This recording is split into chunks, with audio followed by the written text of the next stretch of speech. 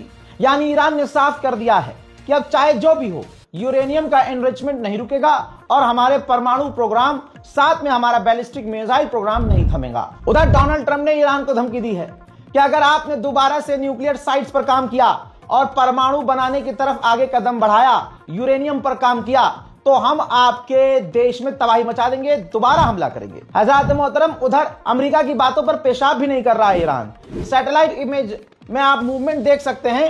जहां ईरान की nuclear facilities है, वहां ईरान खतरनाक मिसाइल एयर डिफेंस सिस्टम तैनात कर रहा है। यानी पहले से कई गुना ज्यादा ईरान तैयारी में है। रशिया और ईरान भी कई मुद्दे पर एक साथ नजर आ रहे हैं। खासकर रॉकेट जब रशिया लॉन्च करने वाला है, तो ईरान ने अपनी एक सैटेलाइट रूस तक पहुंचा दी है, जो रूस के रॉकेट में इंस्टॉल करके अंतरिक्ष में रशिया ईरान के लिए, ईरान के सैटेलाइट को भेजेगा। उधर हड़कंप तब मचा जब बात सामने आई है कि ईरान 30 से 40 J-10 फाइटर जेट चाइना से लेने की बात कर रहा है। अब इसके बाद अमेरिका और इजराइल काफी परेशान नजर आ रहे हैं। उधर अल्लाह का करम हो गया है। अल्लाह ईरान को ज्यादा लंबे समय के लिए परेशान भी नहीं रखता, ये भी देखने वाली बात है। जरा ये तस्वीर देखिए, जो डैम सूख गए थे, पूरी तरह से सूख गए थे, एक कतरा पानी नहीं था यहाँ पे। अब वो डैम दोबारा से भरने लगे हैं। अब इलाकों में पानी नजर आने लगा है। अब ये आपकी दुआओं का असर है या अल्लाह का ईरान पर रहम, आप सोचें। वैसे तो सारे अरब देश फिलहाल खामोश हैं, कुछ कुछ देश बोले हैं, लेकिन ईरान भी सोमालिया के लिए बोला है। कहा कि सोमालिया लैंड को मान्यता देकर, ईरान ने कहा है कि इजराइल ने सोमालिया लैंड को मान्यता देकर सोमालिया की अखंडता का विरोध किया है, कानून तोड़ा है, इंटरनेशनल लॉ का उल्लंघन किया है और ये घटिया कदम है इजराइल का। ईरान के पूर्व विदेश मंत्री ने एक इंटरव्यू में बड़ी बात कही है। भाई, इससे चीजें आप समझ सकते हैं कि ईरान कितना अकेला है। ईरान के पूर्व विदेश मंत्री ने कहा कि हम मानते हैं कि हमने गलतियां की हैं। इससे पहले हमारा मकसद यह था कि इजराइल को बढ़ने नहीं देना है आगे। हमने कभी किसी अरब देश पर कब्जा नहीं किया। हमने हमेशा इजराइल को रोकने की कोशिश की है, लेकिन हमारा साथ किसी ने नहीं दिया। बशर अल असद हमारा कोई बहुत बड़ा साथी नहीं था। बशर अल असद जब मौजूद था तब हमने सीरिया से क्या मांगा? सिर्फ इतना ही कि इजराइल के खिलाफ हमारी मदद करे। सीरिया हमारा कभी प्रॉक्सी नहीं था, सीरिया कभी हमारे समर्थन वाला नहीं था। बताइए, ये हिजबुल्लाह, हमास, सीरिया, ये जो लड़ाके हैं, इन्होंने क्या किया? जब हम पर हमला हुआ या इजराइल ने जब हमें नुकसान पहुंचाया, क्या कभी इनमें से किसी ने एक सिंगल शॉट किया, एक सिंगल फायर किया? नहीं किया। भाई ये बात कौन कह रहा है? ईरान का पूर्व विदेश मंत्री।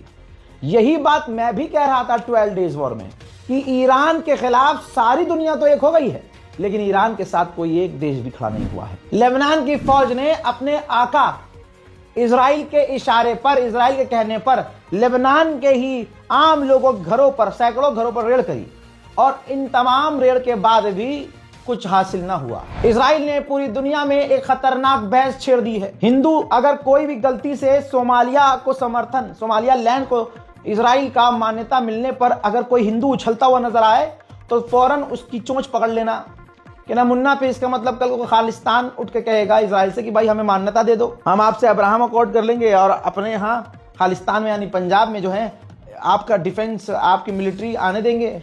उस पर क्या कहोगे? तो अब्बा डब्बा चब्बा हो जाएगा मोदी का गुलाम। जवाब देना सीखिए दोस्तों, एकदम चौड़ में होकर जवाब दीजिए। इन अंधभक्तों की क्या औकात है भाई? इन कातिलों की क्या औकात है? पेशाब पीने वाले की औकात आपके सामने? थू, मेरा थूक भी उनसे साफ है भाई, मेरा थूक भी और मेरा पेशाब भी उनकी जात से, उनके खून से पाक है। आप भी यही सोचिए, यही रखिए। इनकी कोई औकात अंधभक्तों की? अबे जिनके अंदर इंसानियत नहीं वो इंसान कहां? वो तो हैवान का बच्चा है, सुअर। इनकी क्या ही अंधभक्तों की बात करनी। बहरहाल यूएन की मीटिंग होने वाली है। यूएन में तो भारत भी है ना। अब इजराइल ने सोमालिया लैंड को मान्यता देकर बवाल इतना बड़ा कर दिया कि यूएन की मीटिंग होने वाली है इस मुद्दे पर कि आखिर इजराइल ने अकेले ये गैर कानूनी तरीके से सोमालिया लैंड को मान्यता कैसे दी। वहीं यह बात हकीकत है कि इजराइल का प्रधानमंत्री नेतन्याहू गाजा में पीस चाहता ही नहीं है, वो डील कर ही नहीं रहा है, करना नहीं चाहता, ड्रामे हैं उसके। रिपोर्ट के मुताबिक डोनाल्ड ट्रंप के जो करीबी ऑफिशियल हैं वो नेतन्याहू से काफी ज्यादा नाराज हैं क्योंकि वो डील एग्रीमेंट गाजा का फॉलो नहीं कर रहा है और गाजा के हालात खराब कर रहा है। यानी इजराइल का प्रधानमंत्री नेतन्याहू गाजा में हालात फिर से ऐसे बना रहा है जिससे दोबारा से नरसंहार हो, और डोनाल्ड ट्रंप के नेताओं को यह बात पसंद नहीं आ रही है। गाजा में क्या हो रहा है मैं आपको बता और दिखा चुका हूं। गाजा और फिलिस्तीन की मदद करने के लिए अगर दिल में थोड़ा ईमान जाग जाए तो आगे जरूर आइएगा। इस बारकोड काम ना करे तो बारकोड के नीचे अकाउंट नंबर, अकाउंट डिटेल, सारी चीजें डली हुई हैं। आप मदद करना चाहें तो 1000 रास्ते हैं, नहीं करना चाहे तो 1000 बहाने हैं। फिलहाल के इस रिपोर्ट में इतना ही। चैनल को सब्सक्राइब कीजिए। मैं हूं रजा और आप देख रहे थे रजाग्राफी अनस्क्रिप्टेड। जय हिंद।